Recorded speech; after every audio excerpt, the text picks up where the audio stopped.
Une marche après l'autre, sans se presser et en se tenant à la main courante. Avant sa chute, Werner Bessir pouvait se déplacer sans trop de problèmes, mais en mai dernier, il est tombé chez lui. Résultat, une fracture compliquée de la cheville qui a nécessité une opération. Il est maintenant en train de suivre le programme de réadaptation gériatrique du centre hospitalier Bienne. Il me semble que je fais pas mal de progrès parce que je pouvais absolument plus marcher quand je suis sorti de la chirurgie. Des progrès confirmés par Elena Beuret, la physiothérapeute qui l'accompagne. Alors on voit qu'il y a quand même des bons progrès. Au début, c'est vrai que juste après l'opération, les premiers pas, c'était vraiment avec un énorme cadre de marche. Et puis après quelques pas, ça allait plus parce qu'il y avait de la fatigue, il y avait plus de douleur. Et puis du coup, il fallait plus de pauses. Alors que maintenant, on voit avec 2 cannes, il faut une petite aide, mais c'est surtout une supervision. On peut quand même déjà faire une beaucoup plus grande distance. Et puis après, les composantes limitantes, c'est surtout la douleur et puis la fatigue aussi pour l'effort respiratoire. Mais il y a des bons progrès qui ont déjà pu être observés pendant la réhabilitation.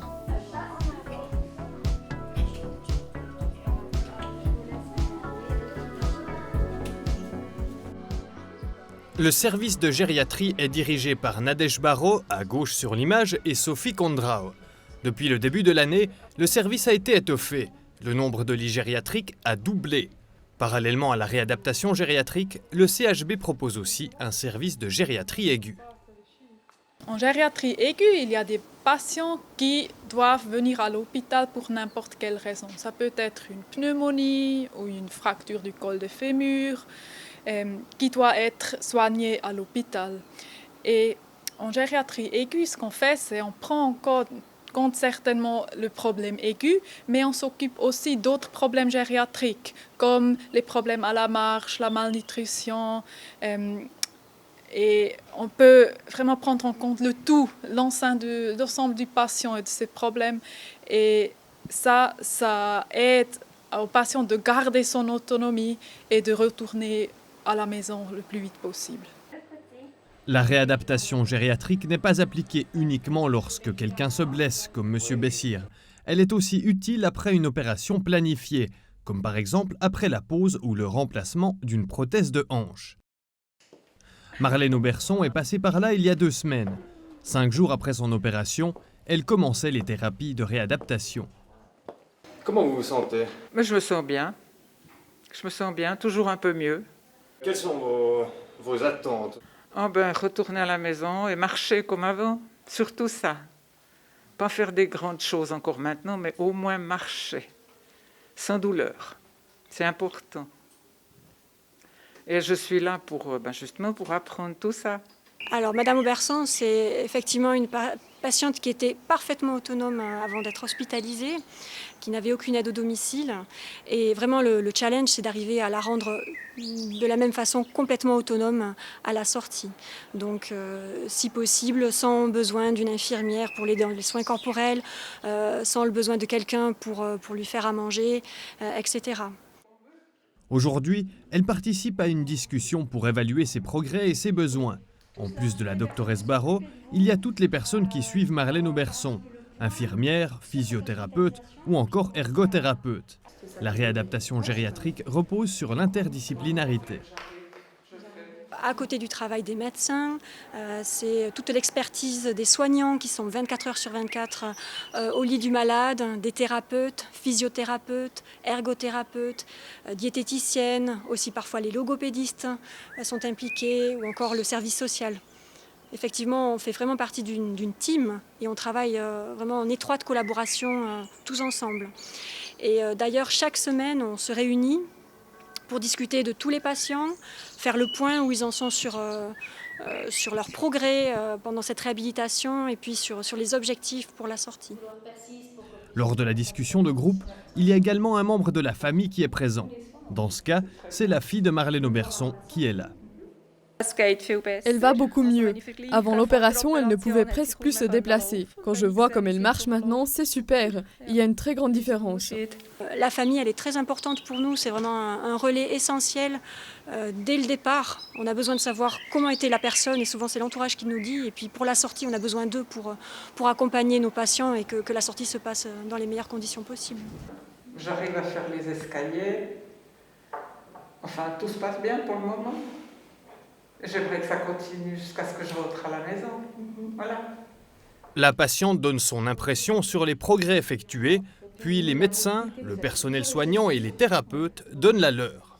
Il y a encore deux petites choses où je pense qu'on peut travailler encore un petit peu. C'est quand vous relevez d'une chaise, quand il n'y a pas d'accoudoir, qui a une hauteur standard.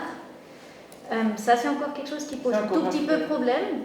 Son opération a eu lieu il y a 2 semaines à peine, mais elle peut déjà faire beaucoup de choses toute seule. Elle pourra sortir dans quelques jours.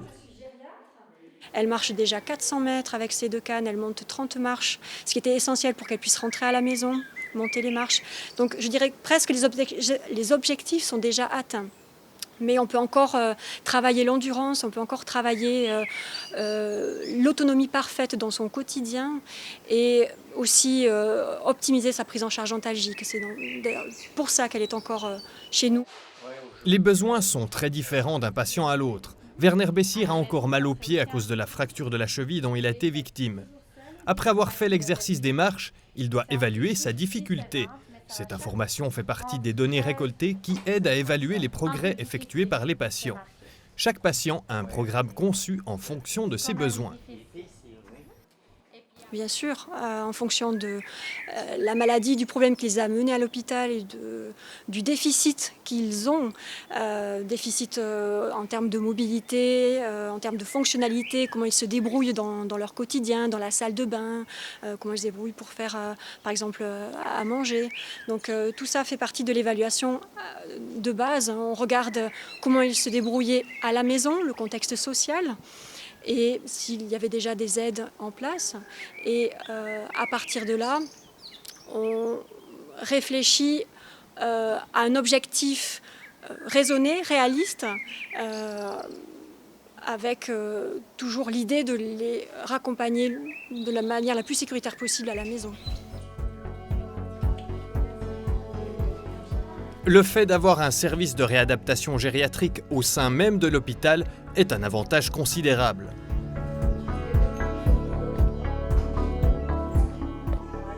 On a une proximité à l'opérateur pour les patients qui viennent d'être opérés. Donc si jamais il y a des problèmes au décours, on peut très vite les appeler, ils peuvent venir voir leurs patients. Et ça, c'est certainement un avantage. Et l'autre avantage, c'est qu'on est proche à chez soi et que aussi l'entourage peut venir rendre visite et soutenir le patient dans son processus de réhabilitation. Le renforcement du service de gériatrie du CHB vise à répondre à une demande croissante. La population âgée va croître dans les années à venir et ça serait très important de prendre en charge ces patients de manière spécialisée et on va tout faire pour faire ça. Et puis stop, attendez voir, cette main-là elle triche. Faut pas qu'elle soit sur la table. Oh, alors comment ça alors? De son côté, Werner Bessir va continuer sa réadaptation pendant quelques jours encore. Après plus d'1 mois passé à l'hôpital, il est bientôt prêt à retrouver son chez-lui à Péry. Je me réjouis de rentrer. Ça sera à la fin de la semaine prochaine. Ah ouais, déjà quand même. Oh, me dites.